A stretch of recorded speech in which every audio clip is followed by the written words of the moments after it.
नमस्ते all friends, welcome to my reasoning YouTube channel. मैं बबलू सैनी आप सभी का हमारे रीजनिंग यूट्यूब चैनल पर हार्दिक स्वागत करता हूं।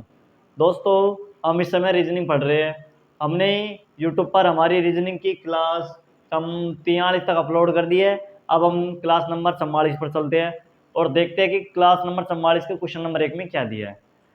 दोस्तों, क्वेश्चन की शुरुआत करने से पहले हम आपके मोटिवेशन के लिए एक शायरी लेकर के आए हैं। तो देखते हैं दोस्तों, शायरी में क्या दिया हमें कि मेहनत इतनी खामोशी से करो कि कामयाबी शोर मचा दे। बात बिल्कुल सही है दोस्तों, मेहनत इतनी खामोशी से करो कि कामयाबी शोर मचा दे। पढ़ाई को लेकर के दोस्तों फर्स्ट नंबर है दोस्तों, कभी भी किसी भी व्यक्ति को अपने सपने मत बताओ। कभी भी किसी को अपने सपने बताने ही नहीं चाहिए कि आपका टारगेट क्या है। कभी भी किसी को मत बताओ।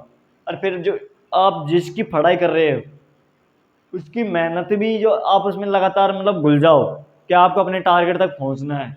और वो मेहनत भी आप इतनी खामोशी से करो कि दूसरों को यह भी पता ना चले कि बगल में, जैसे आपके बगल में आप दो दो लड़के बैठे हुए हैं, कि उसके बगल में बैठा हुआ लड़का पास वाले बैठे हुए लड़के को यह भी ना पता चले कि उसके बगल में बैठा हुआ लड़का क्या कर रहा है।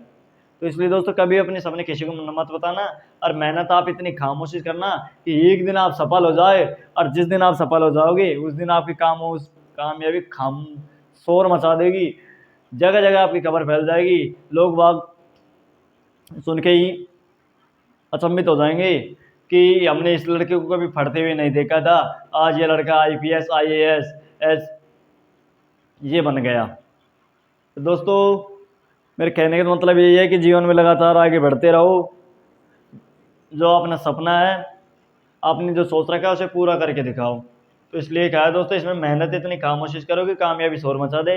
अपने सपने किसी को मत बताओ और मेहनत कर रहे हो इतनी खामोशी से करो कि दूसरों को पता ना चले कि आप क्या कर रहे हो। और अपनी एक दिन आपकी कामयाबी फिर ज़रूर शोर मचाएगी। और कामयाबी कि आपकी जो मेहनत है वो एक दिन शोर मचा देता था, एक दिन आप कामयाब हो जाओ। तो चलते हैं दोस्तों हम हमारी क्लास पर, क्लास नंबर 44 के क्वेश्चन नंबर 1 पर, और देखते हैं कि दोस्तों क्लास नंबर 44 के क्वेश्चन नंबर 1 में हमें क्या दिया है। देखिए दोस्तों, क्लास नंबर 44 के क्वेश्चन नंबर 1 में हमें दिया है कि गणितीय चिन्हों के उस सही संयोजन का चयन कीजिए जो क्रमिक रूप से, चिन्ह का नाम तो पता नहीं दोस्तों क्या है, चिन्हों को प्रतिस्थापित कर सके और समीकरण को सही बना सके। दोस्तों, क्वेश्चन की शुरुआत करने से पहले आप हमारे चैनल को सब्सक्राइब कर दीजिए दोस्तों। इतना सा काम तो आप कर ही सकते हैं दोस्तों। तो आप हमारे चैनल को क्या कर दीजिए, सब्सक्राइब कर दीजिए। अब देखिए दोस्तों, आप सभी की नज़र दोस्तों मेरी तरफ होनी चाहिए। मैं आपको इस क्वेश्चन को इतना खुल के बताऊंगा कि आप इस क्वेश्चन को चुटकियों में कर दोगे। अच्छी प्रकार ध्यान देना दोस्तों, यदि आपने लापरवाही की तो आपको पछताना पड़ेगा, इसमें मेरी कोई गलती नहीं है। तो देखिए दोस्तों, पहले क्वेश्चन की दोबारा रीडिंग करते हैं। गणितीय चिन्हों के उस सही संयोजन का चयन कीजिए। कहने का तात्पर्य है दोस्तों, हमके गणित के कुछ अंक दे रखे हैं, ये दे रखे एक श्रृंखला के तौर पे मान लो। आगे दे रखा है कि सही संयोजन का चयन कीजिए। 4 ऑप्शन हमारे सामने हैं, इन 4 ऑप्शन में से हमें एक ऑप्शन चुनना है और उस ऑप्शन को हमको इनमें जो एज के स्थान पे दे रखा है, जैसे 48 दे दिया एज, तो ऑप्शन नंबर ए ले लिया हमने, तो 48 दे दिया, एज की जगह हमने भाग दे दिया, फिर 12 बाद में एज आ गया, यहाँ पर गुणा आ गया, फिर ऐड 8, यहाँ पर एज के स्थान पे बराबर आ गया, फिर 12 15, फिर माइनस आ गया, फिर 3, फिर बीच में प्लस आ गया। ऐसे लगाने दोस्तों, चिन्हों को लगा करके हमको इसको सोल्व करना है। कहने के तात्पर्य ये है दोस्तों, इसमें और प्रतिस्थापित करके सही समीकरण का चयन कीजिए, वो समीकरण सही बन सके। अर्थात इसमें हमें ऐसे चिन्हों का प्रयोग करना है जिससे हमारे समीकरण सोल्व हो जाए। अब इनमें से कौन सा ऑप्शन लगेगा, ये तो दोस्तों आपको स्वयं को करना है। एक और बात बताना चाहता हूं दोस्तों, अब क्या बताना चाहता हूं अच्छी प्रकार से सुनना। आपने दोस्तों चिन्हों का प्रयोग कर लिया, ठीक है दोस्तों, तो आगे क्या करना है दोस्तों, ऐसे जब समीकरण देते हैं ना दोस्तों, तो सबसे पहले हमें क्या करना चाहिए, उसमें सबसे पहले हमें सोल्व करना चाहिए भाग को। कुछ भी मत देखो, सबसे पहले भाग सोल्व करोगे। क्या करोगे, भाग। भाग के बाद में आता है दोस्तों गुणा, गुणे के बाद में आता है माइनस, और माइनस के बाद में आता है दोस्तों प्लस। तो सबसे पहले भाग सोल्व करेंगे, भाग के बाद में गुणा, गुणे के बाद में माइनस, और माइनस के बाद में प्लस। ये बात आप ध्यान रखना। अब एक और चीज बताता हूँ, खुल के बता रहा हूँ दोस्तों पूरी चीज। ऐसा क्वेश्चन फिर कभी भी दे देंगे ना, तो कभी भी दे दो आप उनको चुटकियों में कर दोगे। तो देखिए दोस्तों, आगे मेरे कहने का तात्पर्य क्या है, एक श्रृंखला सी दे रखी है, इसमें हमें चिन्हों का प्रयोग करना है कि कौन सा ऑप्शन लगेगा। कुछ भी मत देखो, सबसे पहले तो भाग देखो। अब भाग भी किस प्रकार देखेंगे मैं बताता हूं। देखिए दोस्तों, भाग किस प्रकार से देखें, 4 ऑप्शन है, तो 4 ऑप्शन में देखो। सबसे पहले दोस्तों, इसमें भाग है, इसमें भाग है, भाग इसमें भी, भाग इसमें भी है। चाहे दिया हो किसी ऑप्शन में, चाहे नहीं दिया हो, लेकिन सबसे पहले हम क्या करेंगे, भाग सोल्व करेंगे। जैसे दोस्तों अब ये समीकरण है, अब समीकरण में बाई चांस आपने एक पहला समीकरण ले लिया, अब पहले समीकरण का आपने यहाँ पर भाग लगाया, तो भाग को इस चिन्ह को धर दिया, तो आपने 12 का भाग दिया, 1248। हाँ भाई, 12 का भाग जा रहा है, तो इसमें शायद पहला लग सकता है, लेकिन अभी इन्हें पहले नहीं लगाएंगे। दूसरे नंबर पे पहले तो आपको भाग का चिन्ह लगा के आपको अपने मन में सोचना है। जैसे आपको ये समीकरण दे दिया, 4 ऑप्शन दे रखे हैं, अब इनमें से पहले आपको भाग के चिन्ह के बारे में सोचना है और किसी के बारे में नहीं सोचना। जैसे आपको यहाँ पर ये दे दी भाग, हाँ ये भाग आप यहाँ पर लगाएंगे, पहले तो प्लस आएगा, ये भाग फिर यहाँ पर लगाएंगे, तो 12 भाग 8, 8 का भाग 12 में नहीं जा रहा, तो ये ऑप्शन तो गलत हो गया। उसी प्रकार ऐसे लगाना है आपको। तो सबसे पहले क्या लगाएंगे, भाग लगाएंगे। अब आपके क्वेश्चन अच्छी प्रकार से समझ में आई होगी, मैंने खुल के बता दिया। तो आप इस क्वेश्चन को करिए दोस्तों। अब मेरे लिए तो आप चैनल को सब्सक्राइब और लाइक तो बिल्कुल करिए दोस्तों, करना पड़ेगा आपको, मेरे लिए, क्वेश्चन के लिए नहीं, मेरे लिए तो करना पड़ेगा। तो आपके समझ में आ गई क्वेश्चन, आप इस क्वेश्चन को करिए। इस क्वेश्चन के लिए मिलेंगे आपको मात्र 20 सेकंड। तो करिए दोस्तों आप इस क्वेश्चन को।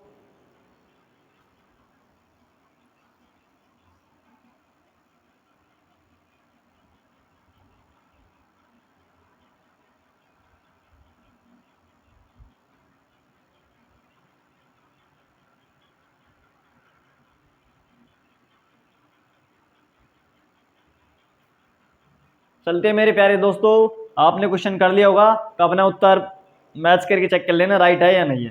लेकिन दोस्तों यदि आपको सेकंड कम मिलती है तो वीडियो को पॉज करके स्वयं किया करो, जिससे आपकी रीजनिंग भी सुधरेगी और आपके क्वेश्चन स्वयं के समझ में आने लगेंगे।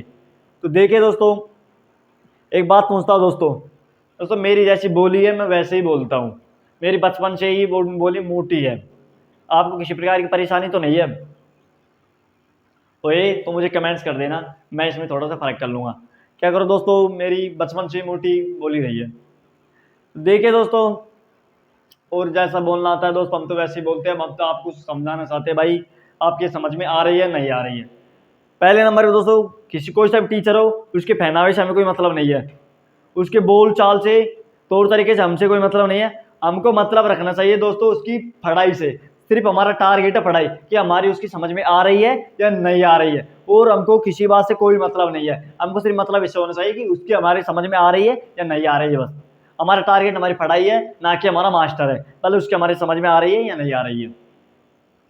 तो चलते हैं दोस्तों। अब देखिए दोस्तों क्या दे रखा है, क्वेश्चन की रीडिंग कर ली थी, बस इनमें हमें ऑप्शन, कौन सा ऑप्शन लगेगा उस ऑप्शन लगा के इस समीकरण को सोल्व करना है। तो देखिए दोस्तों, कौन सा लेंगे, ऑप्शन नंबर ए, भाग लग दिया दोस्तों, ठीक है, यहाँ पर भाग लगा देंगे।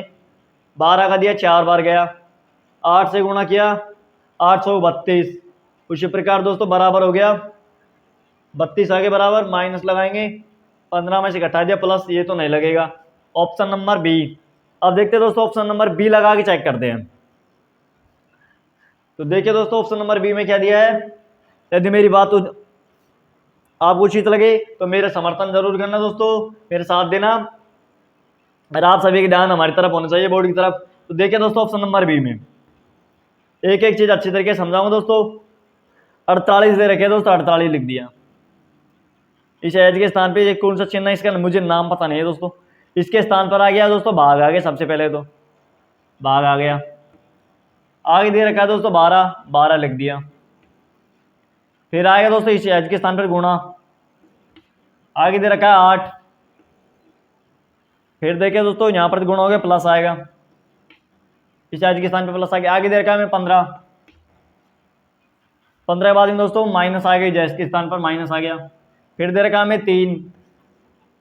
अब दोस्तों यहाँ पर माइनस हो गया, माइनस के बाद में क्या बचा दोस्तों, बराबर बचा।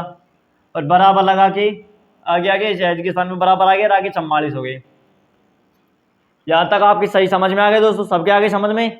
तो आगे देखिए, अब कुछ भी नहीं करना, मैंने आपको सबसे पहले बताया भी था, अब भी बता रहा हूँ। जब समीकरण में आपने जो चिन्ह देख रहे हो लगा लिए, उसके बावजूद आपको सबसे पहले भाग सोल्व करना पड़ेगा। तो हम सबसे पहले भाग को सोल्व करेंगे। देखिए दोस्तों, 12 का भाग हम 48 में देंगे। 12 चौका 48, 4 बार गया दोस्तों। अब जो बची संख्या है उसको हम यूं कहीं लिख देंगे, 4 गुणा 8 प्लस 15 माइनस 3 बराबर 44। यहाँ तक आ गए दोस्तों समझ में। अब भाग के बाद में करेंगे दोस्तों हम गुणे को सोल्व। 800 का 32 प्लस 15 माइनस 3 बराबर 44। यहाँ तक आ गए दोस्तों समझ में। आगे देखिए, अब दे रखा दोस्तों 32 प्लस 15 माइनस 3 बराबर 44। अब क्या करेंगे दोस्तों, अब गुणे के बाद में माइनस को सोल्व करेंगे। ऐसे तो प्लस को भी कर सकते हैं, लेकिन नहीं, क्रम से चलेंगे। अब माइनस को सोल्व करेंगे तो 32 तो दोस्तों यूं कहीं हो गया, प्लस का प्लस हो गया। 15 में से 3 घटाएंगे तो 12 बचेंगे दोस्तों, बराबर 44। अब दोस्तों 32 में 12 तोड़ेंगे तो 44 बराबर 44। तो यहाँ पर भी बराबर आ गए, यहाँ पर भी बराबर आएगा। तो ये हमारा राइट आंसर हो गया दोस्तों। हमको यहाँ पर 44 ना लेते क्योंकि बराबर एंड में 44 है दोस्तों। यहाँ पर 44 दे रखे हैं तो यहाँ पर हमारी 44 आ गई, जिसके बराबर हो गया आता है। इसे हम LHS या RHS भी कह सकते हैं। इसको हमने सिद्ध कर दिया, ये मान लो दोस्तों बस। तो आपके आप समझ में आ गई। और इसमें कौन सा ऑप्शन लगा था, ऑप्शन नंबर बी। तो ऑप्शन नंबर बी हमारा राइट आंसर हो गया, इसमें इन चिन्हों का प्रयोग होगा। तो आपके समझ में आ गया दोस्तों यह क्वेश्चन किस प्रकार से हुआ है। तब हम चलते हैं अगले क्वेश्चन पर, क्वेश्चन नंबर 2 पर, और देखते हैं कि हमें क्वेश्चन नंबर 2 में क्या दिया है। तो चलिए दोस्तों अगले क्वेश्चन पर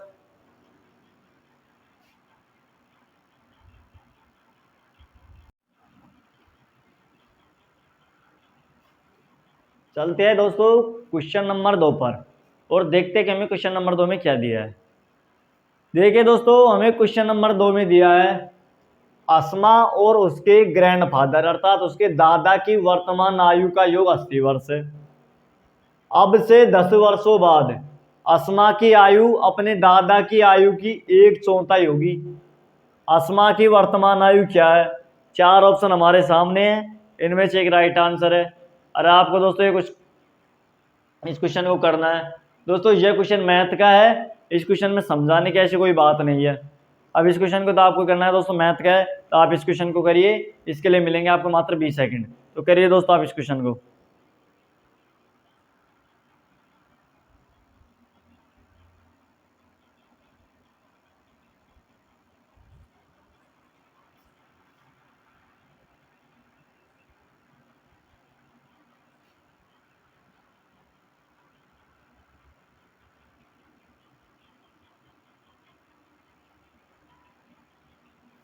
चलते हैं दोस्तों, आपने क्वेश्चन कर लिया होगा तो उत्तर मैच करके चेक कर लेना।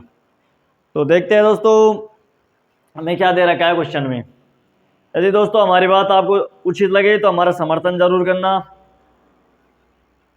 देखिए दोस्तों, आप सभी का पूरा ध्यान बोर्ड की तरफ होना चाहिए, पढ़ाई में किसी प्रकार की लापरवाही नहीं चलेगी दोस्तों। देखिए क्या दे रखा है, अस्मा और उसके ग्रैंडफादर की वर्तमान आयु का योग 80 वर्ष है। आगे नहीं पढ़ेंगे, पहले यहाँ तक ही। अस्मा और उसके ग्रैंडफादर यानी उसके दादाजी की वर्तमान आयु का योग 80 वर्ष। हाँ दोस्तों, उसकी दादाजी की और अस्मा की वर्तमान आयु 80 वर्ष तो दे रखी है, लेकिन और क्या दे रखा है, और तो कुछ भी नहीं दे रखा। मैं अब हमको मानना पड़ेगा दोस्तों, वर्तमान आयु का दोनों का तो योग दे दिया, लेकिन नाम भी दे दिया, लेकिन और तो कुछ दे नहीं रखा। तो दोस्तों हमने मानना है। अच्छी प्रकार से ध्यान देना दोस्तों, मतलब ठीक प्रकार से ध्यान देना। जब जारी आपकी समझ में आएगी, नहीं लापरवाही की तो नहीं आएगी, फिर आपको पछताना पड़ेगा। तो दोस्तों हमने मान ली माना संख्या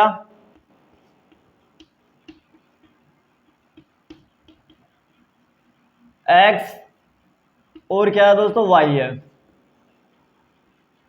यहां तक आ गए दोस्तों समझ में। तो देखिए दोस्तों, अब दे रखा अस्मा, अस्मा को नाम दिया हमने ए बराबर अस्मा हो गई। अस्मा को दे दिया दोस्तों ए, अस्मा का नाम है ना, तो ए बराबर ए यानी अस्मा, अस्मा को दे दिया हमने दोस्तों x। ठीक है दोस्तों, इसी प्रकार उसके ग्रैंडफादर दादा अर्थात जी, इसको दे दिया दोस्तों हमने y नाम, इसको मान लिया। जैसे a बराबर x हो गया, g बराबर y हो गया। यहाँ तक आ गया दोस्तों आपकी समझ में। तो ठीक है दोस्तों, यहाँ तक आ गई। अब आगे देखिए, आगे क्या दे रखा है, अस्मा और उसके ग्रैंडफादर की वर्तमान आयु का योग 80 वर्ष है। अब इन दोनों की जो वर्तमान आयु है ना, उनका योग क्या 80 वर्ष है। अर्थात ए को तो हमने अस्मा को तो एक्स मान लिया, जी को वाई मान लिया, उसके दादाजी को, और दे रखा है इनकी दोनों की वर्तमान आयु का योग 80 वर्ष है। अर्थात एक्स प्लस वाई बराबर 80। यहां तक समझ में आ गई। ए को हमने एक्स माना, जी को हमने वाई माना, और वर्तमान आयु का योग दे रखा है, अर्थात एक्स प्लस वाई बराबर 80 वर्ष। यहां तक समझ में आ गई। तो आगे देखिए दोस्तों, आगे क्या दे रखा है, अब से 10 वर्षों बाद अस्मा की आयु अपने दादा की आयु की 1/4 होगी।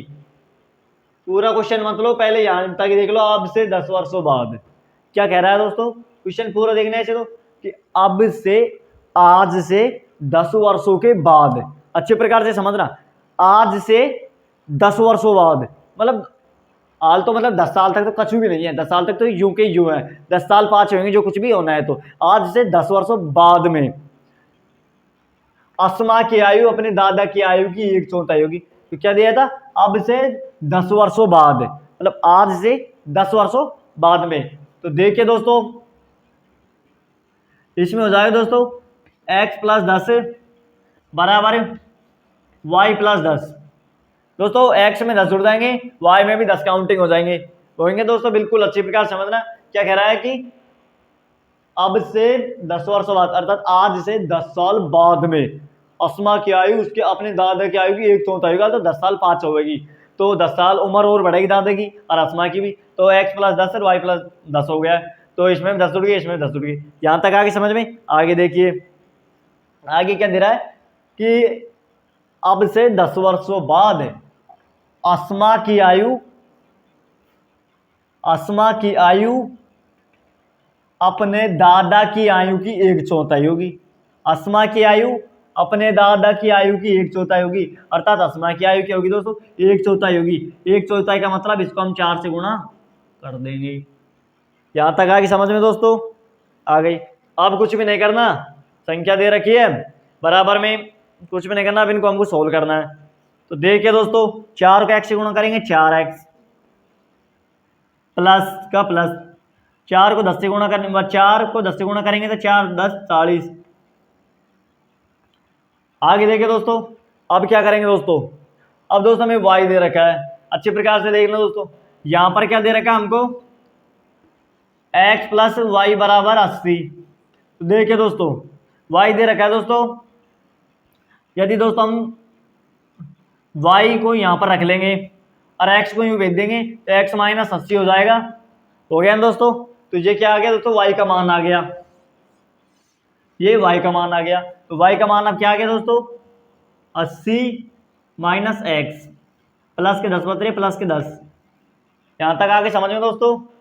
तो आगे देखिए, अब देखिए दोस्तों, अब क्या करेंगे, वज्र गुणा। क्या करेंगे, ये चिन्ह दोस्तों वज्र गुणा, इधर की संख्या इधर जाएगी, इधर की संख्या इधर जाएगी। तो देखिए दोस्तों, हम दोस्तों सबसे पहले लेंगे x एक्सिस संख्या को एक तरफ, तो यहां पर दे रखा हमें माइनस का x, यहां पहले लिखेंगे दोस्तों 4x, अब दे रखा है दोस्तों माइनस के x। बराबर में जब भी कोई संख्या दी हुई हो, यदि उधर माइनस में दे रखी है, इधर लेंगे तो प्लस में हो जाएगी, इधर प्लस में दी हो तो उधर ले जाएंगे तो माइनस में हो जाएगी। एक बात ये ध्यान रखना दोस्तों, मैथ में हमेशा छोटी छोटी चीज याद रखनी चाहिए दोस्तों, पॉइंट भी याद तक रखना चाहिए। एक बस एक पॉइंट पूरे सवाल की क्या कर देता है, ढेर कर देता है, बिल्कुल खल्लास की सवाल का। तो एक एक चीज ध्यान रखना दोस्तों। अब x एक्स की संख्या को एक तरफ लेंगे, x माइनस का है, इधर आएगा दोस्तों प्लस का हो जाएगा, 4x प्लस x हो गया। आगे देखिए दोस्तों, अब क्या करेंगे दोस्तों, यहां पर दे रखा है 80 का 80, अब जो 40 है दोस्तों, अब इनको हम पहले को ले जाएंगे, तो 40 प्लस के है, इसको पहले को ले जाएंगे दोस्तों, किसको देंगे, माइनस के, अब प्लस के 10 के प्लस के 10। यहां तक आपकी समझ में आ गई। जगह और नहीं बच्ची दोस्तों, कहां पर करें, देखिए दोस्तों यहां पर कर रहे हैं। तो देखिए दोस्तों, अब 4x में प्लस के 1x जोड़ेंगे तो 5x। यहां तक समझ में आ गया आपकी। अब देखिए दोस्तों, ये प्लस के 80 है, ये प्लस के 10 है, प्लस के 80 प्लस के 10 प्लस के 90, और 90 में से माइनस के 40 घटाएंगे तो कितने बचेंगे दोस्तों, 50 बचेंगे। अब दोस्तों x बराबर 50/5, अब 50/5 किस प्रकार से है दोस्तों, जो 5 है ना, एक्स, ये एक्स एन तो दोस्तों जो 5 से क्या हो रहा है, गुणा हो रहा है, आपस में गुणा हो रहे हैं। जब कोई भी संख्या गुणे में होती है तो वो हमेशा किसके रूप में जाती है, वो भाग के रूप में जाती है, बटे के रूप में जाती है। और जब भी कोई संख्या बटे के रूप में है और उसको हमको इधर लेना है तो वो गुणे के रूप में हो जाएगी। जैसे दोस्तों यहाँ पर ये गुणे के रूप में है, बटे के रूप में चलेगी, बटे के रूप में दिए हो तो गुणे के रूप में आ जाएगी। ये आपके समझ में आ गई। इधर प्लस दिए हो तो माइनस हो जाएगी, माइनस दिए हो तो प्लस हो जाएगी। यहाँ तक समझ में आ गई। तो देखिए दोस्तों, अब 5 का भाग दोस्तों 50 में देंगे तो कितनी बार जाएगा, 10 बार। अब 10 गया तो अस्मा की वर्तमान आयु क्या हो जाएगी दोस्तों, 10 ईयर्स। एक्स का मान दे रखा है 10, एक्स पे कौन किसका नाम था दोस्तों, अस्मा का था, तो एक्स बराबर 10, तो अस्मा की आयु कितनी हो जाएगी, 10 वर्ष वर्तमान आयु। और 10 किस ऑप्शन में, ऑप्शन नंबर ए में, ऑप्शन नंबर ए हमारा राइट आंसर हो गया। तो आपके समझ में आ गई दोस्तों यह क्वेश्चन किस प्रकार से हुआ है। तब हम चलते हैं अगले क्वेश्चन पर, क्वेश्चन नंबर 3 पर, और देखते हैं कि हमें क्वेश्चन नंबर 3 में क्या दिया है। तो चलिए दोस्तों अगले क्वेश्चन पर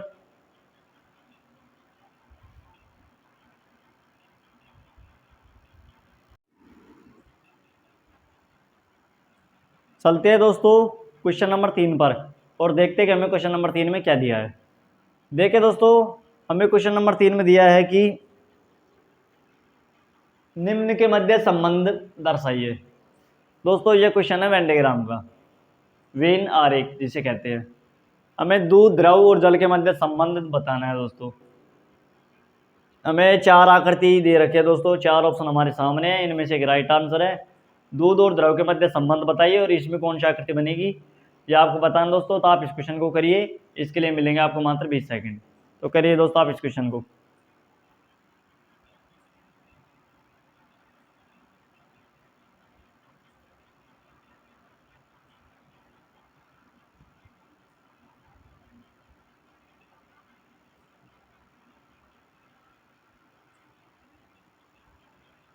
चलते हैं दोस्तों, आपने क्वेश्चन कर लिया होगा तो उत्तर मैच करके चेक कर लेना राइट है या नहीं है।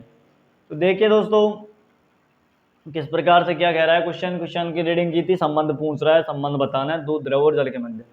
तो देखिए दोस्तों, पहले तो आपको इनके बारे में नॉलेज होनी चाहिए। दूध, द्रव और जल, ठोस, गैस, इनके संबंध के बारे में, जैसे जो कुछ भी चीज़ होती है उनके बारे में नॉलेज होनी चाहिए। जब जारी दोस्तों ऐसे क्वेश्चन हो पाते हैं नहीं, इनको करना कोई सहज के मजाक का काम नहीं है दोस्तों। अब बस होते हैं ना, वैसा भी तो बहुत ईजी वर्ड दे रखे है, खटोर बड़ा जाए तो कोई नहीं कर सकता सहज ही। दोस्तों इनके लिए हम इनकी नॉलेज भी होनी चाहिए। अब देखिए दोस्तों क्वेश्चन किस प्रकार से होगा। दूध, द्रव और जल के मध्य संबंध बताने, 4 ऑप्शन हमारे सामने है। तो देखिए दोस्तों, ये हो गया दोस्तों एक दूध, ओके दोस्तों, ये हो गया दोस्तों एक जल। यहां तक आ गए दोस्तों तुम्हें। अब द्रव, द्रव यानी होता है बिल्कुल दोस्तों पतला, बिल्कुल पतला। ऐसे तो दूध भी पतला ही होता है, पानी भी बिल्कुल खुद पतला ही है, लेकिन दोस्तों दूध ये हो गया, जल ये हो गया, और बचा दोस्तों द्रव। द्रव यानी होता है पतला। अब दोस्तों ये दोनों है ना, क्या करते हैं, दूध और जल किसके अंदर आते हैं दोस्तों, द्रव के अंदर आते हैं। दूध और जल दोनों द्रव के अंदर आते हैं। हमारी ये आकृति बन रही है। अब ये आकृति किस ऑप्शन में है दोस्तों, ऑप्शन नंबर सी में। तो ऑप्शन नंबर सी हमारा राइट आंसर हो गया। दूध, द्रव और जल दे रखा है, जल, द्रव भी पतला होता है दोस्तों, दूध भी पतला, ये जल भी पतला होता है। कि दूध और जल ये दोनों किसके अंदर आते हैं, द्रव के अंदर आते हैं। क्योंकि द्रव तो बिल्कुल ही पतला होता है, तो इसके अंदर तो ये दोनों आते हैं। ऑप्शन नंबर से हमारा राइट आंसर हो गया। तो आपकी समझ में आ गई दोस्तों यह क्वेश्चन किस प्रकार से हुआ है। तो चलते हैं हम अगले क्वेश्चन पर, क्वेश्चन नंबर 4 पर, और देखते हैं कि हमें क्वेश्चन नंबर 4 में क्या दिया है। तो चलिए दोस्तों अगले क्वेश्चन पर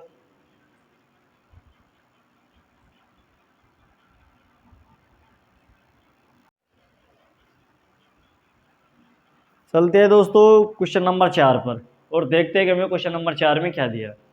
देखिए दोस्तों, हमें क्वेश्चन नंबर 4 में दिया है निम्न के मध्य संबंध दर्शाइए। फिर से वही क्वेश्चन आ गया दोस्तों, वेन डायग्राम। डॉक्टर्स, नर्स और मनुष्य जाति के मध्य में संबंध बताना है। 4 ऑप्शन हमारे सामने हैं। आपको इस क्वेश्चन को करना है दोस्तों, जैसे हमने आपको पिछला क्वेश्चन बताया था इसी प्रकार है दोस्तों। आप इस क्वेश्चन को करिए, इसके लिए मिलेंगे आपको मात्र 20 सेकंड। तो करिए दोस्तों आप इस क्वेश्चन को।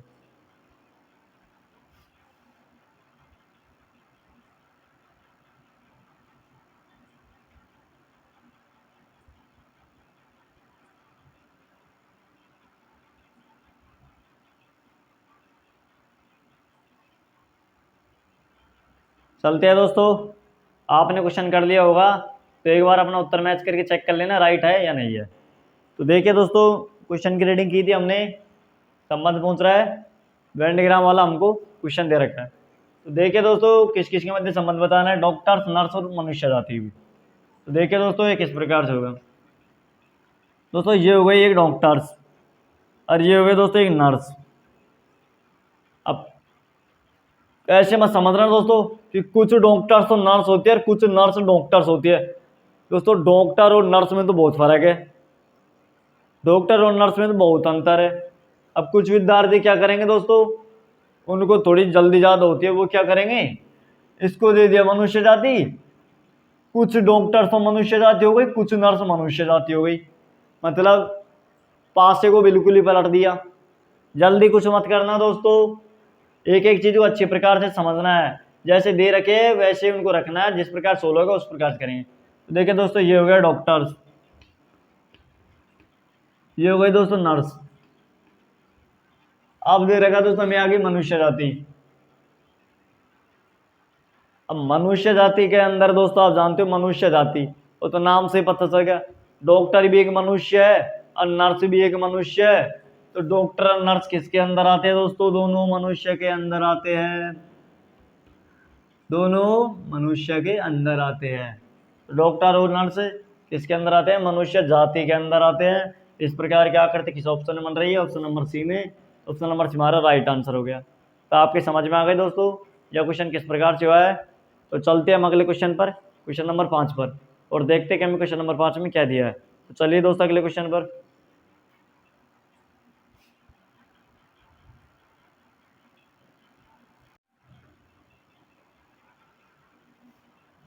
चलते हैं दोस्तों अगले क्वेश्चन पर, क्वेश्चन नंबर 5 पर, और देखते हैं कि हमें क्वेश्चन नंबर 5 में क्या दिया है।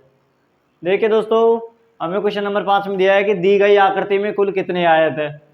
दोस्तों हमें एक आयत की आकृति दे रखी है, 4 ऑप्शन हमारे सामने है, इनमें से एक राइट आंसर है, और इस आकृति में हमें यह पता लगाना है कि इस आकृति में कुल कितने आयत है। दोस्तों हमने आयत के क्वेश्चन के लिए आपको ट्रिक भी बताए थे कि ये किस प्रकार से होते हैं। यदि आपने हमारी पिछली वीडियो देखी होगी तो आप इस आयत को कर देंगे, और यदि आपको लॉजिक बताए तो आप स्वयं इसको कर लेंगे दोस्तों। और वैसे दोस्तों ये क्वेश्चन आपके होमवर्क के लिए है, इस क्वेश्चन का आपको स्वयं को करना है। तो दोस्तों आप इस क्वेश्चन को कर लेना। अब हम चलते हैं दोस्तों, यदि दोस्तों हमारे द्वारा पढ़ाई गई रीजनिंग आपके समझ में आ रही है तो हमारे चैनल को लाइक करिए। आपको किसी भी प्रकार के कोई भी क्वेश्चन में समस्या हो, डाउट्स हो, तो आप हमारे पास कमेंट्स करिए, हम आपकी समस्या का समाधान करेंगे। एंड हमारे चैनल को ज़्यादा से ज़्यादा लोगों तक शेयर कीजिए। अंत में दोस्तों आप हमारे चैनल को सब्सक्राइब जरूर कीजिए और उस घंटे वाले प्रेस को चिन्ह करके ऑल कर दीजिए, जिससे हमारी आने वाली प्रत्येक वीडियो की नोटिफिकेशन आपको लगातार मिलती रहे। तो चलते हैं दोस्तों, हम मिलेंगे हम आपको अगले क्लास में। ओके दोस्तों, आप इस क्वेश्चन को कर लेना। ओके दोस्तों।